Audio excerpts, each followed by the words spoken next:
Hello, wine lovers. I hope you're all very well this week. Today, I'm going to talk a little bit about fine wine and specifically fine wines that you can find in the supermarket. Now, before I go on to actually tasting some wines, I think it's important we have a little understanding about what exactly it is I mean by fine wine.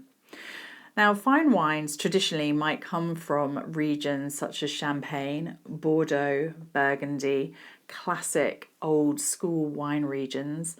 And they're wines that often have a great deal of finesse about them. But a little bit more about what I mean about that. So the wines will be really balanced. So the acidity, the alcohol, the tannins are all rather harmonious. The aroma, so the smells, you get a lot from it. It's not just about bland primary fruit and nothing else. There are layers happening.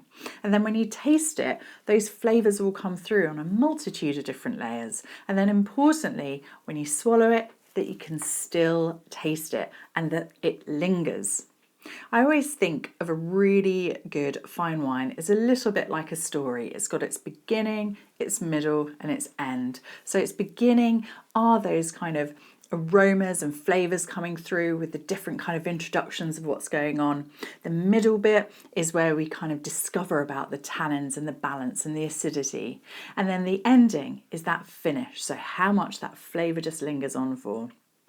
Now, I would argue that fine wines can actually come from anywhere in the world now. This is what's so glorious about the world of winemaking. But for this tasting today, I am playing it super classic and have picked some wines that you can pick up in the supermarket so you can start to dip your toe into this whole other world. Cheers.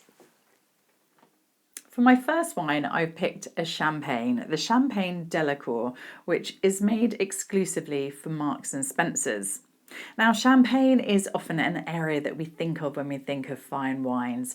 They do have great potential to age, and you have some very exciting, very prestigious vintage champagnes that can really age for a long time.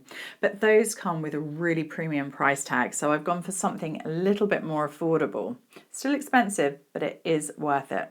So the Delacourt is made by a fantastic team of all female winemakers. And they are making the wine in the champagne house of Castelnau. Now, they are a really well-respected cooperative of growers, and you're getting some very high quality grapes there. So I'm very excited to taste this. So let's see what we've got. Smelling lovely. I've got this sort of reminiscent of those nice little buttery biscuits. Bit of toasted almond, peachy, honey, citrus. Smells lovely.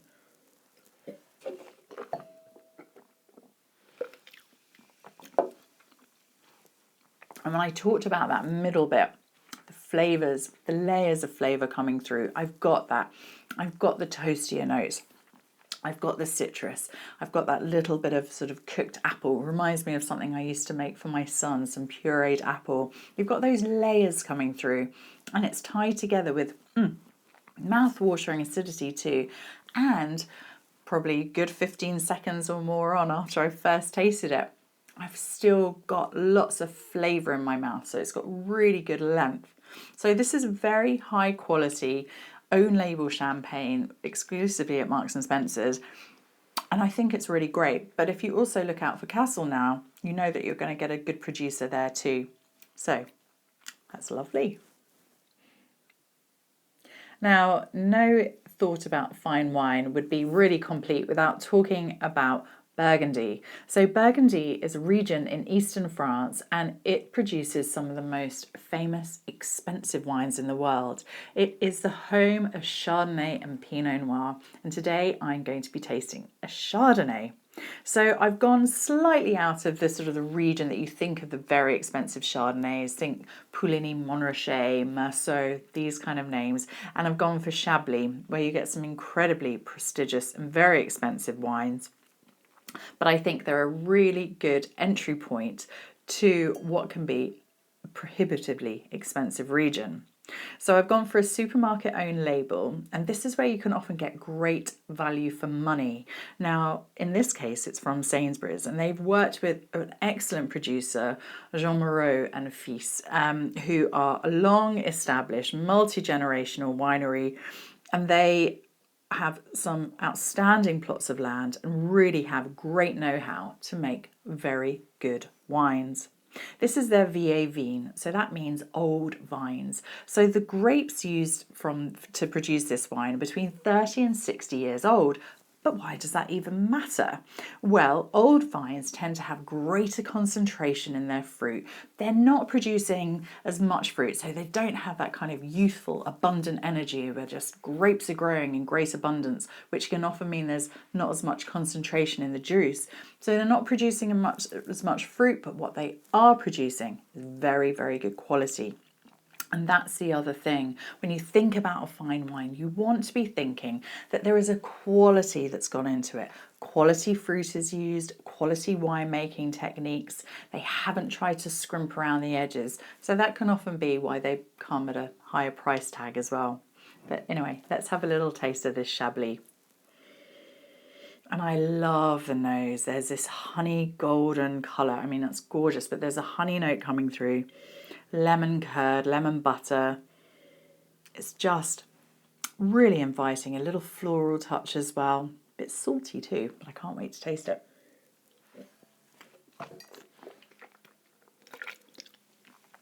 And there, really washing it around my mouth.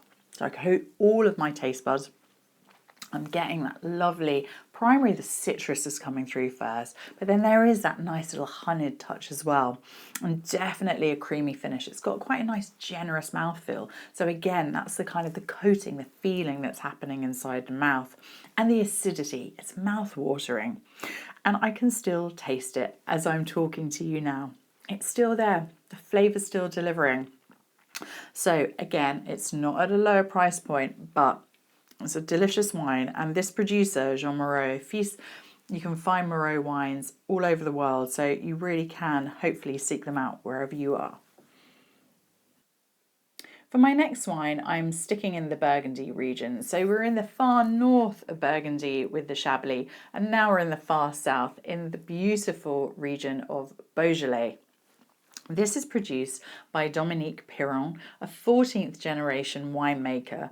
Now, as you'll see, it says Beaujolais Village. Now, this represents that it's from grapes grown in multiple different villages. The cru level, or if you like, the top level of Beaujolais, can come from one of 10 villages, and it would list it clearly on the label. So this is, if you like, that notch below, meaning that it's often made in larger quantities, is a cheaper price point. But I think that this particular wine actually delivers a lot for the price. Now, I'm not expecting a huge amount because it's not a crazily expensive wine, but I think you're getting good value in comparison, say, to a Pinot Noir from Burgundy. So let's have a little taste. Smelling lovely. I've got red cherry, red plum, little sort of violet floral note, thinking of like nice rose petals. So let's go in.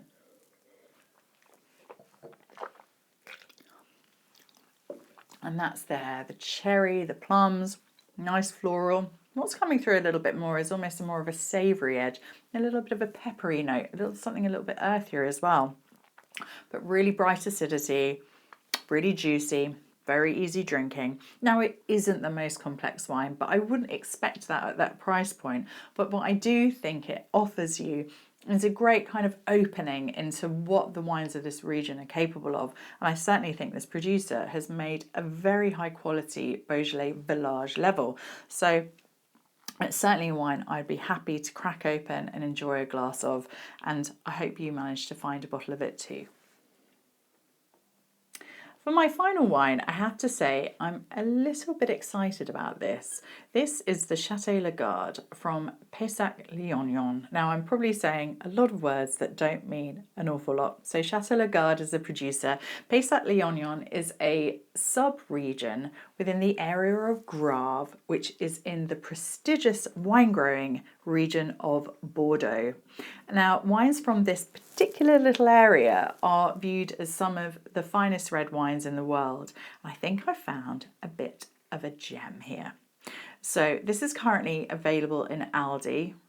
It's actually at about £19.99, so it's not cheap.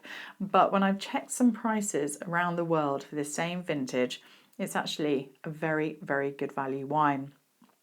It's a very exciting producer as well. Chateau Lagarde are under new ownership, and they have over the years been really investing heavily in this winery. So you're getting very good quality fruit, something that we spoke about, that idea that if you've got a fine wine, you need to have your good quality fruit. They've got really interesting, good winemaking techniques. They're using oak barrels. They're not adding chips. They're not doing the sort of the usual manipulations to make a wine taste a certain way. So they really are making something quite impressive. It's dated from 2017, so we're now getting close to 8 years of bottle age. So again, showing that these are wines that you can age for a little bit of time, but I think this is hopefully going to be at its perfect drinking window now. So let's have a taste. It's a blend of Cabernet Sauvignon, a little bit of Merlot, and some Cabernet Franc in there as well. And it's got this gorgeous inky dark colour, but on the nose, I'm getting lots of black fruits. Think black currant, blackberry, a nice smoky note too, that nice wood smoky pipe tobacco, something a bit savoury. So there's a lot going on in here, and I can't wait to drink it.